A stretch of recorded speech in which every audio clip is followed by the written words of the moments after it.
I'm very happy to be with you. Well, I loved reading in your most recent book, Becoming Supernatural, one of the chapters specifically where we talk about a breath that helps us pull the mind out of the body. Yes. Well, we have a body in our mind mapped in the brain, and we have a mind in our body. And Descartes kind of separated the two, but there's never a time where the body isn't influencing the mind, and there's never a time where the mind isn't influencing the body. In fact, they're one and the same. So the majority of people's thoughts are connected to certain feelings that influence very specific hormonal centers in the body. For example, if you think an angry thought, you are going to release certain chemicals that activate your adrenal system. You're going to begin to activate survival systems. If you feel suffering, or if you feel pain, or you feel guilty, you produce a different biochemical reaction, produces different hormonal centers to be activated. So most people's thoughts and feelings are taking most of the energy of those thoughts and storing them in the first three energy centers of the body. People call them chakras, but the first three centers are centers of survival. And the procreation, consumption, and fight or flight is how most people have survived the majority of their lives. In other words, in survival, it's not a good time to open your heart. So very little people actually make the effort to open their heart. And most of their thoughts and feelings are activating these lower centers. So the majority of the body's energy is stored in these first three centers.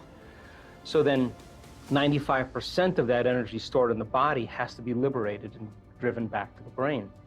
So we do this breath as a way to pull the mind out of the body or send the energy. And yogis would probably love this breath because they have a lot of conscious control over the intrinsic muscles of their body. So the breath is about contracting those intrinsic muscles, the muscles of the perineum, the front and back muscles we use for elimination, the muscles of our lower abdomen or upper abdomen. When we inhale through our nose and we squeeze these muscles, what we're doing is we're pulling that energy from those lower centers up into the brain. Now, when you inhale, normally when we're just hanging out and breathing, when you inhale, the sutures of your skull slightly open up, and your bone, the base of your spine, called your sacrum, that upside down triangle, actually flexes back. So when you inhale and those sutures open up and your sacrum flexes back, the spinal fluid drains. When you exhale, the sacrum flexes forward and those sutures close and it pushes the fluid up. And so inhaling and exhaling begins to propagate a wave. Now, cerebrospinal fluid is made of proteins and salts in solution. And proteins and salts in solution have a charge. When you drop them in solution, they have a negative or positive charge. So now when you begin to inhale and you begin to pull that cerebrospinal fluid up towards your brain and you accelerate those charged molecules, according to physics, when you accelerate a charged molecule, you create a invisible field called an inductance field. So now there's information going from your brain to your body and from your body to the brain all the time. But when you do this breath and you start accelerating those charged molecules, you create this inductance field moving in a certain direction, and all of a sudden, all that energy from those lower centers start moving up to the brain. If you do this properly and you have a little passion and you start moving this fluid, there'll come a moment where the sympathetic nervous system will switch on and merge with the parasympathetic nervous system. And when that happens, all of a sudden, all the energy you use to make a baby, all the energy you use to digest the meal, all the energy you use in a stress response, instead of it being released out chemically, it's being drawn up to the brain. All that energy goes right up into the limbic brain, and it hits a gland called the pineal gland. The pineal gland is a very specific gland that makes serotonin and melatonin. And when that energy strikes that gland, all of a sudden it begins to produce very powerful metabolites, sister molecules. And all of a sudden now the brain becomes super lucid. And the brain waves that we start to measure are very, very high gamma brainwave patterns. Now the person is super conscious. Now there's more energy in the brain. When that happens, whatever's happening between their ears becomes more real, and in a sense, they're having an orgasm in their brain. They're going into a state of ecstasy. So then you're transmuting anger, you're transmuting fear, you're transmuting guilt or suffering into pure energy. As well, too. Pain as well. And so then the liberation of that energy, all of a sudden, from this center all the way to the top of the brain, begins to create a powerful polarity, positive charge at the head, a negative charge at the tail, and the body becomes like a magnet. And all of a sudden, you start to produce this invisible electromagnetic field. Now the body is liberating energy. Now, once the pineal gland is signaled, it sends a direct signal to the pituitary. The pituitary begins to release two very powerful metabolites called oxytocin and vasopressin. Oxytocin signals nitric oxide. Nitric oxide causes the arteries in the heart begins to swell, and all of a sudden you feel an incredible amount of love. Oxytocin is the love chemical. When you feel love and gratitude, all of a sudden you're in a state of receivership. And then there's a reverse field that begins to come in the other direction. We've measured this. And that second chemical is called vasopressin. And what vasopressin does is it causes the cells to draw water. So people with chronic bladder infections, people with diverticulitis, people with food allergies and indigestion, acid reflux. You have them all do the same breath. They do the same breath, and it's just the liberation of energy. And once that energy starts to move and it starts to travel up to the brain, we've measured this on so many brain scans. We can actually predict when it's going to happen. We play really, really inspiring music, and we motivate them. And so when they assign meaning to what they're doing, in other words, when they inhale and they pull that energy all the way up into their brain, I ask them to hold their breath and squeeze those muscles a little bit more. And when you hold your breath and squeeze those muscles, you increase what's called intrathecal pressure. And intrathecal pressure is what you use when you lift something up and you push against your insides. Well, the pineal gland sits right at the base of the third ventricle. And inside the pineal gland are these tiny little calcium carbonate crystals.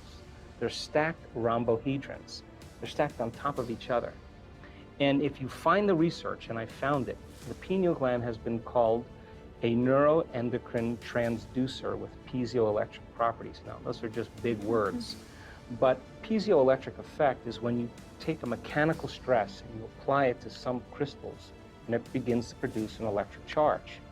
So then the act of inhaling and bringing that breath all the way to your brain with passion and squeezing those muscles, and yogis can do this really well, and holding your breath, you're exerting pressure against that pineal gland. And as you start to compress those stacked crystals, you begin to produce a piezoelectric effect.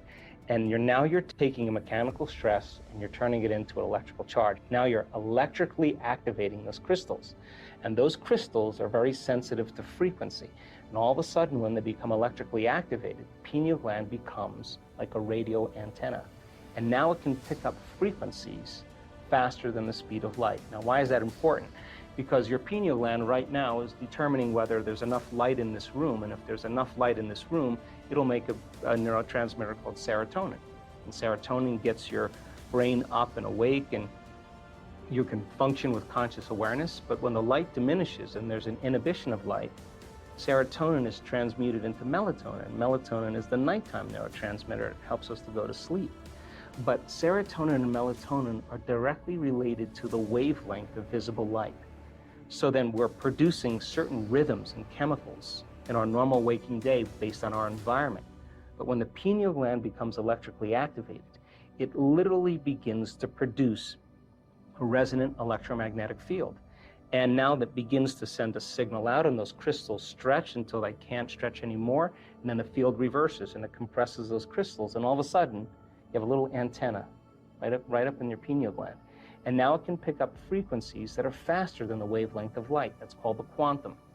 And all of a sudden now it will pick up a frequency and transduce. And a transducer is like a television. It takes a frequency and turns it into a picture. And all of a sudden the person has an inner vision. And that inner vision is more real than the world we're sitting in right now. And melatonin then starts to turn into some very powerful chemicals. One of them, or two of them, are the most powerful antioxidants known to man. Anti-cancer, anti-aging, anti-heart disease, anti-stroke, anti-neurodegenerative, anti-inflammatory. Another chemical is the same chemical found in hibernating animals. Sex drive, no appetite, no preoccupation with the outer world. The inner world starts to become more real. The body moves into stasis. It's the same chemical where the caterpillar becomes the butterfly. Take the molecule, tweak it again, you have a benzodiazepine. Fits in the same receptors. What it does is it suppresses the survival centers in the brain. Take the molecule, tweak it again, and now you have the same chemical found in electric eels, a very powerful biophospholuminescent chemical. Tweak it one more time, and now you have dimethyltryptamine, the most powerful hallucinogenic known to man. And now, person's going on a vision, and that's why it's called the third eye. I call it the first eye because now it's releasing its elixirs, and we start having very profound dimensional experiences. So pulling the mind out of the body is beginning to liberate energy, and it begins to produce a magnetic field, electromagnetic field. But when the latent systems switch on, now we're going to access information no longer from our three-dimensional reality. We're going to access that information from the field, and the brain is going to begin to transduce that frequency carrying information into very profound imagery, and the person's going to have a full-on sensory experience without their senses, and it's going to be more real than the world we're sitting in. Yeah, I've been knocked unconscious, I don't know, maybe hundreds and hundreds of times. I see a flash of light, that energy goes right into my brain, and wow, it's the most blissful experience of my life. And sometimes I remember, sometimes I don't, and my body will do all kinds of crazy things because it's information coming into the body, and it's got to be able to process that frequency. So where there's energetic blocks, or there's a pathway that it can't move through, that energy is going to have its way with the body, and it's going to cause the body to do all kinds of wild and crazy things. And it's just information. I mean, and our ability, we really have two choices when this happens. I mean, from my experience anyway. When something unusual happens, people always say, oh, I want the unknown, I want the unknown. When the unknown comes, a lot of people aren't ready for it because it scares the living daylights out of them. You have one of two choices. In our brain scans, we've actually seen this. A person who gets afraid will move from that elegant state into a high beta brainwave state, a stress state, and they'll disconnect. They'll come back to their body, and they'll lose the experience. Others, they relax and surrender into it, and the more you relax and surrender into it, and the less you resist it, the less impedance there is, the less physiological conditions we have. So when it happens, we have to literally surrender and relax into it. And that sounds very easy because, but a lot of times it's not. A lot of times it's more difficult than we think because it's a very powerful frequency. And the feeling that you have is a tremendous amount of love if you can fully surrender to it. And it's not chemical, it's electric. And you can feel it in every single cell of your body. That's the side effect of that we've seen is a biological upgrade. We've seen people's eczema, tumors, Parkinson's, rheumatoid arthritis, Hashimoto's syndrome, literally go away after one biological upgrade. All disease is lowering of frequency, an incoherent message. And you can say in that moment, when that latent system switches on and those microtubules start vibrating, you feel such a level of coherence and order. You feel connected to something greater that you want to have that experience again. And so then the next time you do that breath, you have more intention, you have more passion, and you're literally drawing that energy up into your brain. And literally, one woman said her brain scan was off the chart. She said, another one of these and I don't need a husband. I mean, she had so much energy in her brain. It was a full-on ecstatic experience. So people are doing it, and the side effect is that the body begins to change dramatically.